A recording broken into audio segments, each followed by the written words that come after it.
Skip it up and that up. So Apple's smart speaker device, the HomePod, was released about a week ago now, maybe just shy of a week.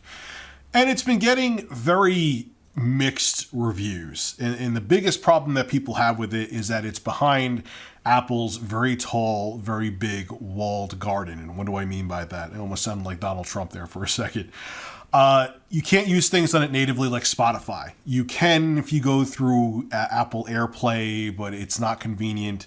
You can only use like Apple Music. For example, if you want to stream music, you want to use Spotify on the HomePod? Guess what? You can't natively do it. You can't actually natively stream Spotify, even though all of their smart speaker competitors pretty much let you do that. Apple, no. If you want to stream music, you got to do it through Apple Music. So you're shit out of luck if you have Spotify and you were excited about getting the HomePod. Also on top of it too, from a lot of the reviews I've read and I've watched, Siri is just nowhere near as good as like Google Assistant or Alexa, for example. And I know I have iOS devices and Siri is dumb compared to Alexa and Google Assistant. Like, there's just no comparison. You may prefer Apple devices, and I'm not knocking Apple devices, but I'm sure as shit knocking Siri, and I don't think anyone will disagree with me, mostly. But whatever, there are some good things to the HomePod. I hear that it was designed like a tank, the build quality is phenomenal, and the sound quality is excellent. I heard the engineering behind the HomePod is second to none. But there's a little bit of a catch if you own a HomePod. Make sure that if you buy a HomePod, you don't put it on any wooden furniture, because guess what? It'll leave rings, like big, large rings, ocean rings. I'm purposely now sounding like Donald Trump. Big water, ocean water. There's a lot of people who purchased the HomePod that are complaining on social media and in news articles that if they leave their HomePod on a wooden surface, it leaves rings, like stains. And here's some examples. These aren't that bad, but this picture, those stains from the HomePod, those are pretty bad. That would annoy me if I had expensive furniture and I put a smart speaker on there and it had a ring like I left a hot cup of coffee. I'd be pretty pissed. Well, anyway, Apple released a statement and confirmed that the HomePod is leaving stains on wooden furniture, and this is what they had to say. It is not unusual for any speaker with vibration dampening silicone base to leave mild marks when placed on some wooden surfaces. The marks can be caused by oils diffusing between the silicone base and the table surface and will often go away after several days when the speaker is removed from the wooden surface. If not, wiping the surface gently with a soft, damp, or dry cloth may remove the marks. If marks persist, clean the surface with the furniture manufacturer's recommended cleaning process. If you're concerned about this, we recommend placing your HomePod on a different surface. Now, a lot of reviewers, news articles, and people are calling out Apple saying, hey, the smart speakers from Google, from Amazon, and from Sonos, we put them on our wooden tables and they don't do this. They don't leave marks, so that's a cute statement you left, Apple, but none of your competitors are destroying wooden tables like your product is. Now, in and of itself, do I think that the HomePod leaving marks on a wooden table is a huge deal? No. I've seen people saying, if Steve Jobs was still around, this would never happen. And I'm thinking to myself, but stuff like this did happen when Steve Jobs was around. Remember Antennagate with the iPhone 4? Remember how if you held it a certain way, you would lose cell service? That happened under Steve Jobs' reign. He wasn't a god, he was human, and mistakes happen, and products are manufactured with flaws. So the ring issue with the HomePod in and of itself, file it under, I'm not really concerned about it, shit happens. But what the HomePod shows to me, I'm talking about feature set, and this is where I'm actually concerned, is that Apple is now the company that just plays catch up. I know I've talked about it before, but it seems like with the HomePod, it's getting even worse. First off, the HomePod, from everything I've read about it, and I have no interest in buying one at all, but everything I've read about it is everyone's saying it feels like it was rushed and half-baked. It feels like it has a half-baked feature set. Siri is not smart enough to be in a smart speaker to make the smart speaker useful. The fact that it's behind a walled garden and you can't use the streaming services you want to is annoying when your competitors allow you to. And one of the only compliments I'm hearing about the HomePod is that it sounds great. It's a phenomenal speaker. They put a whole bunch of, acoustics inside of it and microphones, and it was really well designed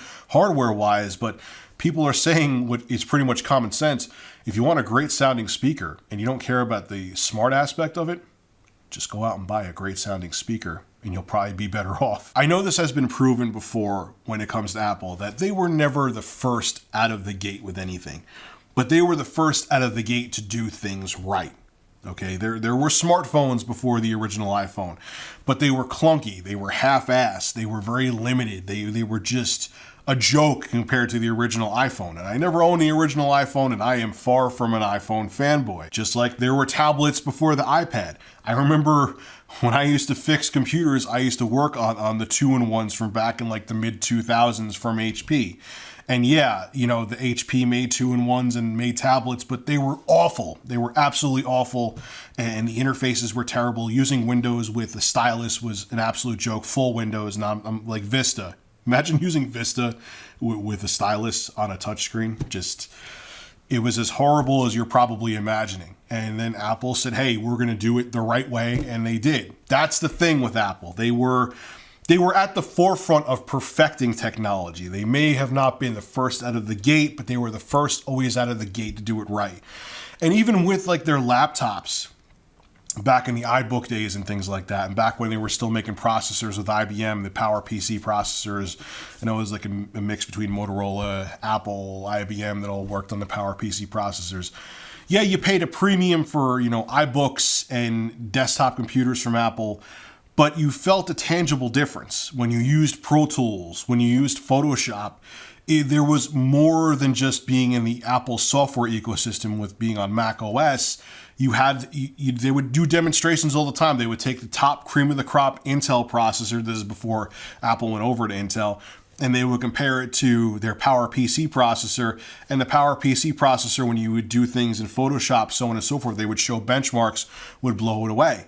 So you got more for the premium that you paid for Apple products. Now, when you go out and buy a MacBook or whatever the case may be, you're spending more money to actually get less features and sometimes less, a lot of times I should say less performance. It's Intel processors in there. They're just PCs running the Mac operating system, and you can't upgrade the RAM. You can't upgrade virtually anything in them at all. You're spending more money just to have the privilege of having an Apple laptop with an Apple logo and Apple's operating system.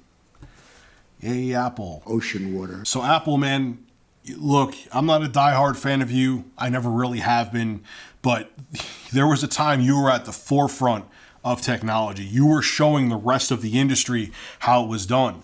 And now it feels like the rest of the industry is showing you how it's done, especially even with the HomePod. I mean, talk about being a day late and a dollar short. You have so many other companies that are doing smart speakers right. And then you come out with this product with a half-assed operating system with Siri, who is dumb as shit. And you're not even allowing people to use the same features that they can on cheaper smart speaker competitors. You could buy a speaker from one of your competitors, Apple, for less money and do more with it. So what are you doing? Come on, Apple, get back in the game, man. Come be the Apple that was teaching the rest of the industry how it was done. The rest of the industry is teaching you, and I don't know how much longer people are going to tolerate that. Eventually, even the fanboys are going to wake up, Apple, and realize that there's better options out there. This is Rich of Review Tech USA signing out. Have a good one. Water. Big water. Ocean water. Water. Big water, ocean water.